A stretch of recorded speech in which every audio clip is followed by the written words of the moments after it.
Hello and welcome to another episode of the GCSUNScast. My name is Shane. I'm your host of the only Suns show by fans for fans. Joining me this week is the one and only Tom. How are you, mate? G'day. You there, Tom? Yeah, I'm here. Sorry, you cut out there for a sec. Oh, well, I'm here. I'm well. Bored out of my brain, but as we've come into this live show, a few things have sort of come up in the news for us to talk about. So I'm pretty happy for that because, no footy means not that much fun. Yeah, there hasn't been much going on. It's been a real sluggish few weeks since our last episode, but we are back. We've got a little bit of news to talk about. We've got special guest Mitch Cleary coming onto the show in a few moments to tell us about his top 5 moments for the Suns, and we're going to recap and reminisce on the good old days. Although, for some of us, those days that we're going to reminisce are more recent than others. So it's going to be a great episode. Let's first start off by thanking our Old Soul Patreon donors, Jack Stat, Dale Snelling, Paul Vosti, Brody Burgess, Kate Kelland, Chris Moore, Robbie Fiorini, Tom Kim, and Tim. Thanks for supporting the show, guys. We really appreciate it. And we're doing our best to bring you guys some decent content. And this show wouldn't be possible without your help. Now, let's jump into the news first, Tom. We've got Kalinda Howarth. She's been named in the All-Australian side for the AFLW. Yeah, fantastic news, isn't it? I mean, to clarify, we previously announced that Jamie Stanton and Jade Progelli and Kalinda Howarth made it into the All-Australian squad, but that's 40 players. So this is the top 21. This is the named side with positions. Kalinda's been named on the bench, but there's another young lady by the name of Taylor Harris who's also on the bench. So that gives you an idea of the achievement that Kalinda's made in this year, really her breakout season. So I couldn't be happier for her. Yeah, it's fantastic effort. She was one of the highlights for the AFLW this year, watching Suns games. A couple of other girls obviously unlucky to miss out, but at least there's one Sun there in the inaugural year. Yeah, well, even Freo only got like 2 players in, and we saw firsthand how good they were. So, tough team to make, and really well done, Kindy. In other news, the Gold Coast Suns are leading the way to establish a hub in southeast Queensland for the inevitable return of the AFL in season 2020. This would consist of up to 6 teams or more to join the ranks up here at the Gold Coast, stay in the area, be isolated, and play a bunch of several games in a short space of time. This looks like it could be a potential way to get the competition restarted, Tom. Yeah, every day it seems like a stronger prospect. People are linking the Gold Coast. Like, obviously Melbourne's going to be one of those hubs, but they can't accommodate all of the games, and it wouldn't really be fair if the Melbourne teams didn't have to at some point go and join a hub elsewhere. Darwin's been floated as well, which is of interest to us because we were going to be playing a game in Darwin, so potential possibly for our team to go up there for a month or so and play a few games, or their hub could be concurrent to ours, which, good for them to get some footy, but I'd like to see the Suns playing in Darwin this year, which wasn't a prospect a couple of days ago. Yeah, it's going to be interesting. I'm not sure how it's all going to work, but why don't we get Mitch Cleary on the line and ask him how that's going to work out for us? The magic of live podcasts. Hello. Mitch, how are you? Well, thank you. Thanks for having me. No worries. So, thanks for talking to me. I'm Shane. We've been in discussions. We are live on the GCSUNScast at the moment. On the other end of the line as well, we've got Tom. Hi, Mitch. How you going? Well, thank you, Tom. A bit going on in footy at the moment, and plenty sort of centering around southeast Queensland, so it's exciting. Yeah, so we were just discussing the AFL hub in southeast Queensland that Mark Evans floated last week, and seems like Brisbane's come out and supported it more recently. Can you tell us any more about how you would imagine that working out? Yeah, I think the southeast Queensland between the Gold Coast and Brisbane is a great alternative because you've got two grounds with facilities for broadcast and lights for night games. And the AFL obviously going to be a big push in having primetime games. So being able to play night games at the Gabba and the Gold Coast is going to be pretty important. I think there'd be 6 clubs if they go to have 3 hubs, 6 clubs in that area. Every club plays every 4 or 5 days, and I just think the resorts and the accommodation facilities, not only the climate in the Gold Coast area, is a big tick and a big reason why I think it's a front runner alongside Melbourne at the moment. Okay, we've also heard rumours of Darwin being involved in a hub. Do you think this is going to affect the potential hub in southeast Queensland, with Gold Coast having committed to playing at least one game in Darwin, but that seems to have gone out the window with the COVID stuff this year? Yeah, I just see Darwin being probably a further bit behind in terms of the facilities and the infrastructure there. I think that the Gold Coast Brisbane dual sort of hub works best, and that's why it's being strongly considered, is because it is got 2 fantastic venues. Metricon's an awesome ground, Gabba as well, and the Suns being able to have considerable control over Metricon is a big sort of tick in their favour. Whereas you look at Darwin, yes, it's being considered like a few other different options around the nation, but I just think it's very hot up there. You need to get the good night games and that sort of thing, and then the lights and the facilities. I have been up there for AFL footy. I think it's just a fair way behind Gold Coast and Brisbane, so I'd have that probably in the next run for that for consideration. And are we looking at only 6 teams in that hub total, or do you think there could be more? Well, speaking to a couple of clubs today, I've spoken to a couple of club chief executives today. I think the initial feel is there'll be either 2 or 3 hubs to start. So I think Melbourne will be one, just because you've got 10 teams in Melbourne to begin with, and it's in terms of flights and accommodation costs, it's just going to be easier. So one, and then if there is a second, I think it would be southeast Queensland, and then potentially a third. So I reckon either 2 or 3 hubs. Gold Coast and Queensland is well and truly in the running for that second one, and then maybe if they go to 3, potentially Adelaide or Perth, in my opinion, just because of the quality of grounds and the facilities they've got in both markets. Yeah, fair enough. All right, well, I think that concludes our news. Tom, you got anything else to add? Oh, no, I think Mitch covered it pretty well. I do have one question, though. Andy Maher's come out today and said that mid-May is a likely starting date. Are you hearing similar sort of information, Mitch? Yeah, geez, everyone's had a go at the dates, and to be honest, I'm just guessing because the AFL haven't really come to any formalised opinion yet. So I'm just going to be like Andy and probably throw my hat in the ring with that.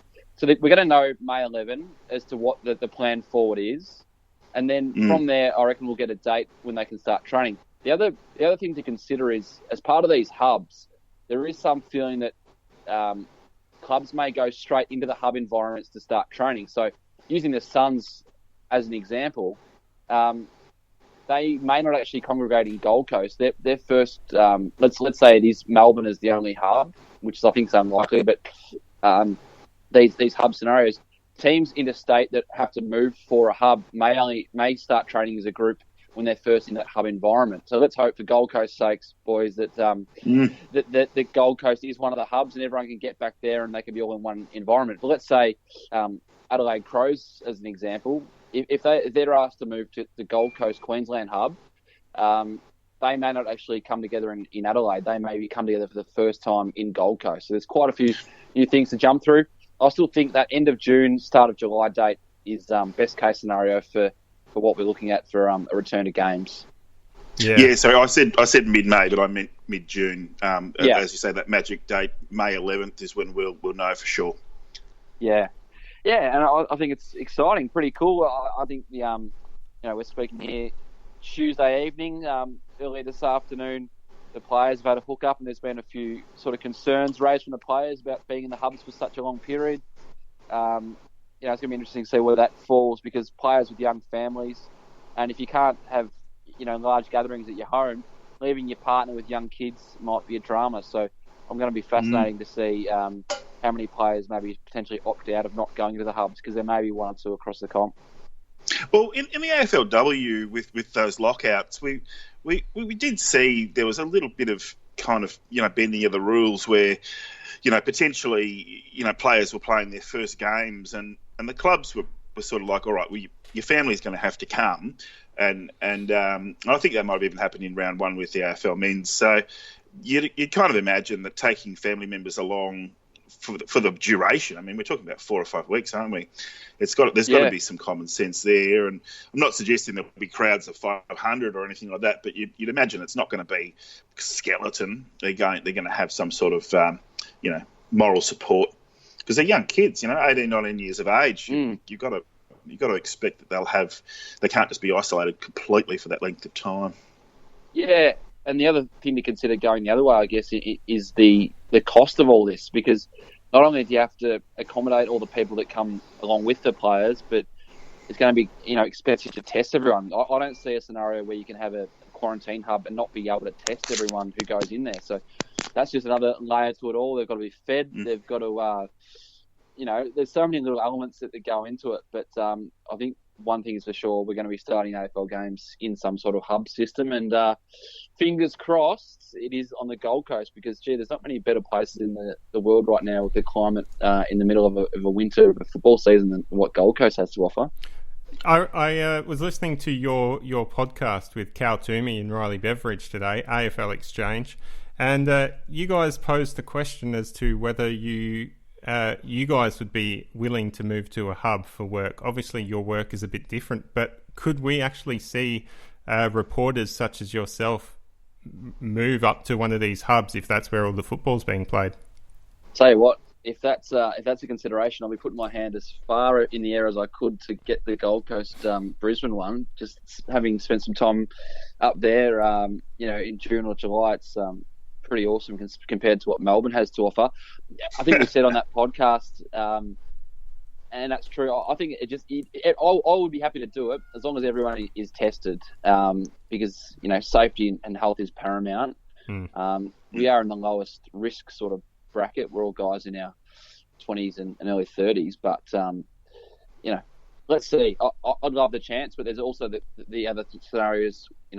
Who's going to pay for my time in that environment, and would it be easier just doing it all over Zoom calls and having press conferences and interviews with players like we are now over internet, because it seemed to be working. I think people have been pretty receptive to the whole thing as it sits. Yeah, well, if it does come into place, I would imagine you'd have a fierce competitor for that spot with Cal Toomey, friend of the show, Cal Toomey. He loves it up here.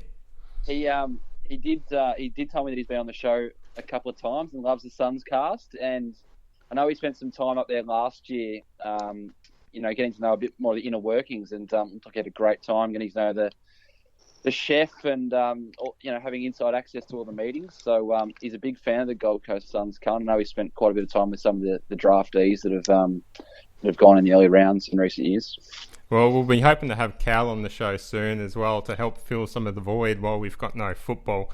But for now, we've brought you onto the show, Mitch, to give us a few of your top 5 Suns moments. Now, these aren't particularly on-field moments. Me, for instance, I was privileged enough to be involved with a lot of the stuff that happened off-field in the early days. So for me personally, some of those moments are up in my top 5. Before we get started, I do have a question that's come in for you from Mount Isa Mustang. He's asking if you're aware of any trade targets the Suns might be chasing for 2020. That is a great question, and it's actually something we've been chatting about amongst the office in terms of with clubs like the Gold Coast Suns, and if list sizes get reduced, just using one example, a player at Collingwood might be sitting 25 to 30 in their ranking on the list, and maybe squeezed out as part of this, salary cap squeeze that's inevitable at the end of this season. A club like Gold Coast, like they have in recent times, might say, well, we see this player as a first choice 22 player for our club. They may try and make a move. Now, at the higher end, we all know last year Brad Crouch was a player of interest. The Suns had definite interest in him. And I think it all came down to the Crows not wanting to allow a reigning best and fairest winner to move. Now, fast forward to 12 months when the trade period, whenever that does come, happens this year, I just doubt whether the Suns actually need a player like Brad Crouch, because you look at what they added in the off-season last year, Rowland Anderson, the obvious two, Brandon Ellis in the wing, and then you've got Hugh Greenwood from the Crows. And then Sam Flanders is a player that we didn't see in round one, but I think it has enormous upside and was seen as a top 10 pick, and the Suns swooped in that first round as well. So I just think the biggest need, in my opinion, for the Suns would be a key defender.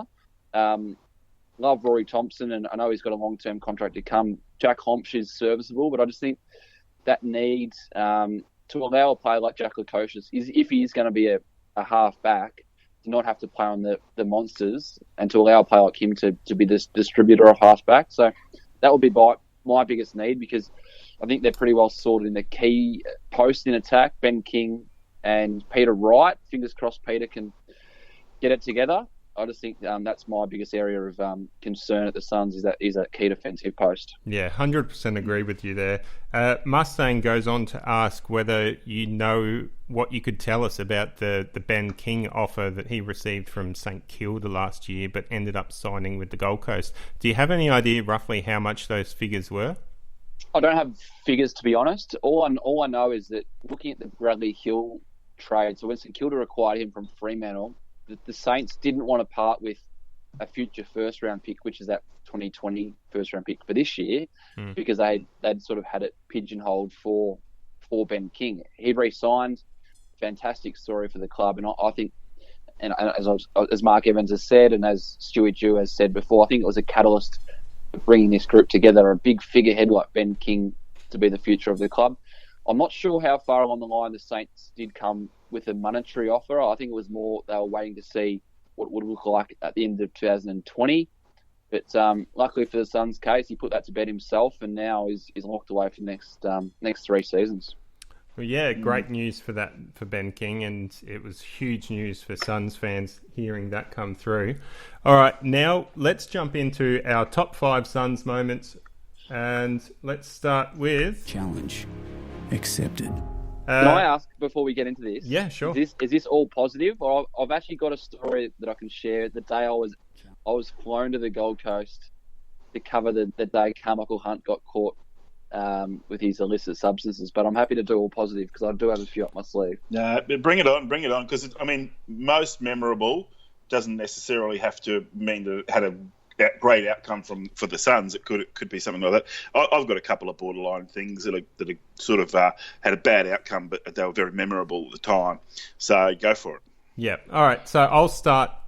What we'll do is we'll do 2 each, and then the last round will just be our top moment. So I'll start with number 5 being the whole Carmichael Hunt experiment. It was fantastic to watch Carmichael Hunt change from a rugby league player to an AFL player, seeing the change in his body. It was great to get along and watch him play live. And then I guess the sealer was seeing him kick that goal after the siren against Richmond in 2012. It was just a great moment to be a part of. As you mentioned just before, it did kind of go downhill for Carmichael Hunt, but I feel like by that stage, everyone had sort of gotten over the experiment, and it wasn't such a big deal what he was doing, because he just wasn't playing regular senior footy. And the 4th point, my 4th favourite, was the Sydney win back in 2018. The Suns had a lot of their key players out, and they managed to overcome one of the form teams of the competition and pipped Sydney at the post. It was a great win to watch. So, Tom, do you want to go on? Yeah. This is one of those ones where the outcome was terrible for the Suns, but the memorable game for me was the round 16, 2014, which everyone will remember. That's when Gaz did his shoulder, and that's not what I'm talking about. What I'm actually saying was the memorable thing, and what stuck with me from that game was the Suns went on to win the game. And even though they didn't end up making finals, it was kind of like once Gaz had gone down, it looked like he was going to be gone for the year. The team really had to win to keep their finals chances alive. And it was just a really young team, and they really pulled together and loved it. And then, of course, we found out, subsequently that the rest of the season was doomed because Gaz wouldn't be playing at all. But anyway, that's my bittersweet memory of that. Well, and for number 4, Touk Miller. Touk Miller in Q Clash 15 just had an amazing game. Basically saved the game by smothering a shot at goal in the last minute or two. And, of course, there was a little bit of a negative press because Dane Zorko refused to shake his hand afterwards. But more memorable for Touk's performance and winning best on ground. All right, hit us, Mitch. I've got a couple. That win over Sydney at the SCG, that upset and how big that was, I think that was a really important time in the history of the Gold Coast Suns. So that's right up there. And those scenes after the game, the celebrations were pretty cool. And the other game, and you guys will probably correct me on this, but Gary Ablett's performance against St Kilda at Metricon Stadium, I think it was 2013, kicked 4 goals. And it would actually go down as one of the best single performances I've seen from any player in history. That day he carried the Gold Coast Suns over the line against the Saints, kicking goals on the run, snapping from 50 metres. That was one of the most memorable games I can remember watching the Suns. Yeah, 2013 round 1 we played St Kilda. That was a great game by Gaz. Just you really started to think the Suns were on their way. In those days, and just with Gaz just playing arguably the best footy of his whole career. And Mitch, you're a Cats fan. I mean, would you say Gaz played his best footy for the Suns or for the Cats? I think Pete Gary, if you had to nail it to a little 2 or 3 year window, would have been his first couple of years at Gold Coast. Brownlow medalist at Gold Coast. There were games when he was literally unstoppable for Gold Coast clubs. And there weren't too many other players, as you guys would know, weren't too many other players you had to stop in Suns colours. But clubs that literally couldn't do anything about it. And compared to what he did at his last couple of years before he went to Gold Coast were huge at Geelong. But you had Ablett, Chapman, Bartel, Johnson, Kelly, Joel Corey all in that midfield. He was a one-man band at Gold Coast in the first couple of years. And I think that just speaks to how dominant he was. Yeah, you just have to look at the first Suns win against Port Adelaide being 30-odd points down, and Gary Ablett just took the game by the scruff of the neck, and the Suns got their first win by the skin of their teeth. Okay. April champs we are. Okay, so number 3 for me is the unveiling of the club song in Guernsey. I was fortunate enough to be at the members event for that, and I was sceptical walking in. We had heard rumours we were going to be called the Gold Coast Pirates, the Gold Coast Sharks, the Gold Coast Stingrays, but they completely surprised me when it came out that it was the Gold Coast Suns, and by the end of the night I was convinced that it was the right thing. The Guernseys looked great. I loved the wave that they had on the early designs, and it was a great night in total, so for me that was a highlight. And second was the first ever Q Clash win against Brisbane. The first time I'd seen them win live, and I had great seats on the wing of the Gabba and saw everything. I saw Jared Brennan running around picking up balls one-handed, Nathan Cracker taking speckies in front of me, kicking 5 goals. It just had everything, that game. It was a fantastic game to watch. Tom? Yeah, that you and I have compared lists, so we don't have games in common. But that would have that's top 10 for me for sure. I've gone with a little bit more recency bias because, as most listeners know, I lived in Melbourne for the first 7 seasons of the Suns, 7.5 seasons of the Suns' existence. So I haven't actually been to that many Metricon games, but the last year, the game against Freo, I was sitting with a Freo fan. It was just the way things worked out, and we were sort of commentating the game with each other, and just Sam Collins, marking the game to win it, and later on, you saw Ross Lyon's reaction in the commentary box. The player that he delisted a couple of years ago comes back to haunt him. So, yeah, that was a very memorable moment. I've rewatched that. I was there live, but I've rewatched it a couple of times, and just amazing scenes. The crowd just went berserk. And number 2, same month, same season. Jack Bowes kicking his goal in the last 45 seconds ago, I think it was, and about 15 Suns players all tried to pick the ball up, and Carlton defenders were just desperately scrabbling. And then Jack Bowes, who had joked with Stuart Dew before the game that he'd kicked the winner on his wrong foot. He kicked the ugliest left foot kick you could imagine. It went about 10 feet in the air and just dribbled in. And I was in the cheap seats behind the goal there, and tears streamed down my face. It was amazing. Yeah, you know why I love that day. I got the match footy from that. Now, I still need to get Bosey to sign it for me, but I've got Tuke Miller's signature on there, so that'll do for now. Okay, and Mitch, what's your number 3? So I got that game, Harley Bennell kicked 6 goals against Geelong at Metricon, and that was when Geelong was still probably at the peak of their powers and had a lot of good players. I actually caught myself watching a bit of that game on replay a few weeks back. He was, I don't know, he would have been only 2 or 3 years into his AFL career.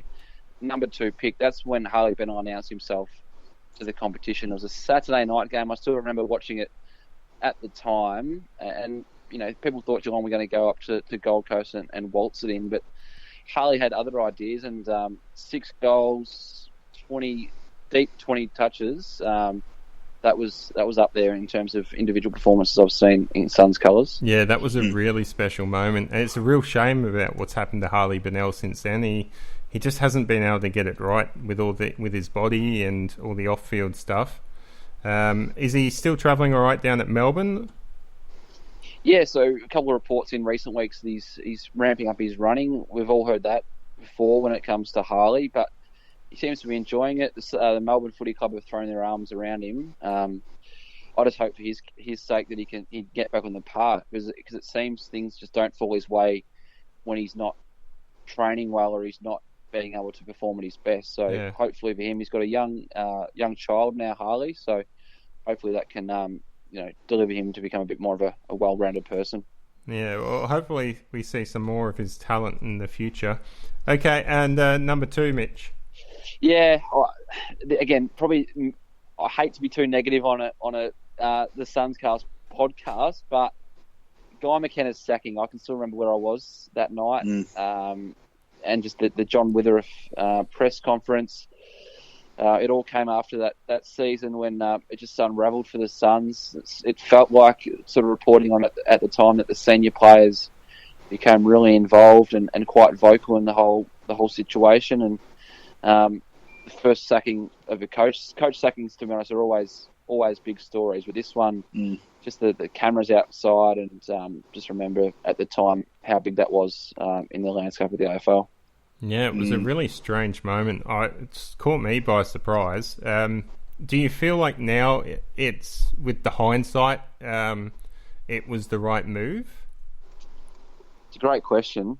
Like, knowing what the culture was like at that stage of the Suns' history, do you feel like McKenna played a huge part in that, and that's why he needed to go? I was never too... I was probably pro McKenna, if anything, early on, because let's be honest, he was starting from scratch and new coach, and he had all the energy to do it. I just think once the players have had their say on a coach like that and what it felt like at the time, it was the right decision to move him on. Rodney Eade, the decision to get him, I think he's a fantastic coach, Rodney Eade, but maybe the generation may have just passed him, and that's people you speak to just felt that he couldn't relate to the younger guys. I think he's a great administrator, Rodney Eade, but just in terms of what the club needed at that time, maybe it would have been, something to go after a younger coach at the time. But that's just, I guess, hindsight's 20/20, isn't it? Yeah, I've heard similar stuff from inside the four walls at the footy club as well since Rodney Eade left. So it was a very interesting time in the Suns' career to go down that path. But you understand why they felt like they needed an experienced coach in there to set the law and try to control some of these unruly players. But yeah, it seems like they probably should have lined that up a bit better with even a more relatable assistant coach or something. And when I say that, you look at the Rodney Eade appointment. If you had your time again, we would just say, a Stuart Dew type appointment would be awesome. And I think that's the type of coach that I'm talking about. Would have been great to take control at that time. But then again, Stuart Dew comes in. We're heading into his third season now, and the results haven't come. I know it's been a major shift in the last 18 months of the footy club, but just in terms of his age demographic, his ability to build culture at the Swans and how important that was, maybe the coach isn't the be-all and end-all, and maybe the players need to take a bit of responsibility when it comes to all this sort of thing. Yeah. The Suns' off-season was fantastic. Everyone was talking about how well they were playing in the pre-season, but it just didn't click in round one. I'd like to put it down to Port Adelaide came to town. They came to town and played. I never rated Port Adelaide up until that game. And now I actually see their hard work ethic, their pressure that they were applying. I think that whole game came down to Port Adelaide coming to play and Gold Coast just not showing up. So, well, hopefully we'll get some footy in this year and we can see the Suns improve and make amends, but they really disappointed a lot of people with that round one performance. Okay, so... Hey, can I just say one thing about that and ask Mitch's opinion as well? That game for the Suns coincided with the AFLW Suns team getting walloped over in Freo, and I felt watching that game in the afternoon, and I wondered, well, would the men's team be sort of watching it or have half an eye on the score? And it just seemed like because I went to Metricon and saw all of the games. Obviously, I couldn't go see that one, but I went to see all the pre-season games, and it was a completely different side. They just didn't have their mojo. So, Mitch, do you think maybe, AFL men's and women's teams, they're kind of close, aren't they? And do you think something like that could, just affect the team's performance? Potentially, yeah. And I'm not too sure the exact inner workings and how close they would be. I know, having covered closer, I guess, the Victorian clubs, they're not as close as you would think, maybe the AFLW and the AFL men's programs, but for an interstate club and an isolate, Gold Coast is sort of backs against the wall a lot of the times, and a new team, and I know a lot of the young Gold Coast players are very good with the community and they love putting time into the club programs like this, especially because, and like I've heard with a lot of interstate clubs, is people move to these clubs as young guys, and it's all they've got is a footy club. So it becomes a bit more of a family and a community environment. So maybe that did relate, because it's as good an example as I can put my finger on. Because like you guys, I watched the Suns in pre-season. I thought we may have been able to see a slight shift, but to kick 4 goals on your home deck in round one was massively disappointing for me. Yeah, well, you've got a situation where there's the boys and girls academies. So, a player like, Jack Bowes, he would know, he would have known these girls since, they were 12. So, or if you're 15, so there's sort of, there is that sort of element to it. But yeah, I mean, obviously they had different training times and they kept apart, obviously. But I just thought it was a really tough day for the club. When we were just so confident and just, on cloud nine, because both teams were in good form, and Shane and I were having a great time doing podcasts about how good the season was going to be, and then everything got tipped on its head that day, and the following week there was even worse news, and the whole comp got cancelled. So, yeah, anyway, we'll move along. All right, to get things back on track, number one favourite moment for the Suns, round 10, Metricon Stadium, 2011, the first Suns game at Metricon Stadium was against your team, Mitch, Geelong. And I think the first 3 quarters, I thought the Suns were going to take it up to Geelong, but Geelong ended up running away with about 10 goals. But it was a great atmosphere, that seeing Metricon Stadium full for the first time, seeing the Suns live on the Gold Coast, fantastic thing to watch. I've been to Metricon Stadium a couple of times, but I've never actually had the chance to watch a game, and every time I watch a big game like that, night game, Saturday night, and seeing people have, you guys would know the ground inside out, but on TV, the left half forward flank where there's that bit of that bar environment, that to me just speaks to how good it would be. But I'm just looking at the game, 11 points the Suns are up at half time. Stevie J kicked 7, put the Suns to the sword after half time. I do remember it being a bit of a scare at the time. Yeah. Okay, so if the Suns got competition points for leading at half time, be in the finals every other year. Okay, so Tom, your favourite moment? Yeah, look, and this has been a bit controversial, but watching Stephen May knock out Steph Martin from the Lions, just I must have watched that replay a million times. There's a guy called Aussie guy, and he does the commentary for it, and he's a Lions fan. It's just funny, Gaz giving Steph Martin a little push in the back to put him off balance, and then May comes out. And, it was a terrible thing, but you could see the intent it wasn't to maim him; it was just to take him out, and it went a bit high. At that point, the Suns hadn't been beaten that year, and they were leading that game. And then Stephen May does that. The Lions come back and win the game. The Suns lose their next 7 games and the season's over. So, but it was very memorable, I'll tell you right now. It certainly added some spice to the Q clashes. They were starting to get a bit tired around that stage. And May's been suspended 3 times in Q clashes. Well, now he's at Melbourne, so he's Melbourne's problem. But, all right, Mitch, your favourite moment? Yeah, I couldn't look past the first Gold Coast Suns win, round 5, 2011. Trailed by, I'm just looking at the stats here, trailed by deep 37? into that third quarter. Yeah, 40 points when Daniel Motlop put Adelaide 40 points up, 28 minutes into the third quarter. Ablett and Luke Russell gold, and then the Suns just willed themselves over the line in that last quarter. Brendan Matera kicked 4 goals, and as you mentioned earlier, Gary Ablett was involved in anything. And when it comes to first win, they only had to wait 4 games to taste success. I still remember that game. It was pouring rain at the old footy park. Yeah, I remember that as well. I was on holidays in Coffs Harbour. I'd watched the first half and thought, no, there's no point watching the rest of this. And I think I'd just come back from a massage, and it was 3/4 time, and started to see the uprising, see the Suns come back, and yeah, it was a great performance. Almost had a bittersweet ending with Justin Westhoff having a shot after the siren. But yeah, it was a fantastic game. Fantastic day to celebrate as well.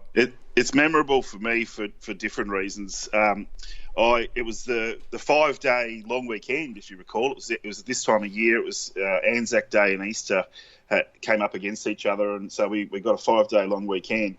And my daughter was born 9 months later, so I remember it for different reasons. But there was literally a mini baby boom from that long weekend, especially for Suns fans having something to celebrate for the first time. So, yeah, that's what I remember of it. Honey bourbon and getting a bit carried away.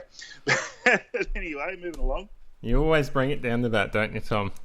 Okay. All right. Well, that concludes our 5 favourite moments. We've got a couple of mentions from fans. Mr. Bods in the chat says the game against Collingwood where Ablett did his shoulder was his favourite. The way the Suns held on for that win and the crowd getting involved was a pretty historic moment for him. We've got Sharon Edwards on Facebook. Her favourite was the Suns' first win at Metricon Stadium against GWS in round 20, 2012. And Mount Isa Mustang, his favourite was the Q Clash one as well. So a couple of favourite moments for our fans to reminisce about. All right. Well, thanks for joining us on the show, Mitch. It's great to have you on. Paul Vosti recommended you. He said you're a bit of a Suns favourite. Yeah, I am building a bit of love for the Suns, and I did. I know Paul will be listening, so I did fail to mention the Suns win over North Melbourne in the rain at Cairns. That Wayne Bowes apparently lifted the roof off the pavilion that night. So I can imagine. Jack Bowes, old man at Casado Stadium. So he does love a few drinks, Wayne. So I can quite imagine what he would have been like that night. Yeah, that was tremendous, especially being Stuart Dew's, early days for him, and the Suns weren't given much of a chance. But yeah, it was just torrential, wasn't it? Yeah. And I actually have seen Wayne at the footy, and when it comes to characters and people to have around the Suns, there's I couldn't imagine too many other parents across the comp having as much love for their footy club. So it's great that people like that do exist at footy clubs. Yeah, especially a club like the Suns that's struggling to bring that sort of character. I know Wayne's taken it on board. He's included a lot of the club's players' families into that circle. And they really try to get together and make it a good family event. So great to see, and I assume every young player that comes into the club is being included into that as well. All right, well, thanks for jumping on board and giving us your time, Mitch. Hopefully we can have you on the show again in the near future. I'll do a double up with the Tombstone. Yeah. Both profess our love for the Suns. You know, why not? We'll get Riley Beveridge on as well. Yeah. And then we can have the AFL Exchange trifecta. Sounds good. Thanks for having me, bro. All right, yeah, thanks, well, Mitch. don't let the boys push you around, Mitch. I listened to your last couple of shows, and they've been getting their 1-2 punch on, haven't they? They've been ganging up on you. I know. It seems like I'm copping it from both corners at the moment. I'll have to maybe push back. Yeah. Right. Well, we'll be cheering for you and listening. And thanks so much for your insights, because it's really good to be able to obviously hear from someone who's got that inside knowledge, and certainly we do appreciate that there are not that many people in the media who even like the Suns. So yeah, it's great. Well, fingers crossed I get to the quarantine hub and I can see it firsthand the inner workings of Metricon Stadium, and Dewey leading the boys into some big wins in 2020. Yeah, definitely. And if that happens, hopefully COVID restrictions are lifted a bit, and I can catch up with you, shout you a beer or something. Sounds good, boys. Thanks a lot. All right, thanks, Mitch. Have a good one. Bye. You too. All right, see ya. All right, that was fantastic having Mitch on the line. Great bloke to talk to. We're down to the last 2 minutes, Tom. So is there anything else you want to add? Look, it's not exactly Suns related, but I did share it on our Facebook page. Look, Goober Crossley's accepted a 12-month ban, which is backdated, so he's basically going to be back for Southport Sharks, which is good for Gold Coast footy, good for him and his family. And, if he's going to have a crack at an AFL career, a ban longer than 12 months would have just wiped him out. So, he'll be back. His younger brother, Ashton, will be playing for the Sharks when the NEFL gets going again. So, something to look forward to, and good luck to him. Well, yeah, good luck to the Crossley family. I have reservations about him playing for the Suns again. Hopefully he can get back into the AFL. And it was determined that the cocaine didn't get into his system. I can't remember the exact words, but they're saying it was accidental. And so, what that means, whether it was a spiked drink, potentially now he can come out and say exactly what's happened. Yeah. But they've proven his innocence. That's essentially what they've done. Very similar to the Sam Murray case, where it was proven to be incidental and not an intentional thing. So I don't think it marks his character. Well, with the potential top up for if they're going to have larger sides to cope with a high amount of games in a short period of time this year, he could certainly come into the AFL again and play some footy.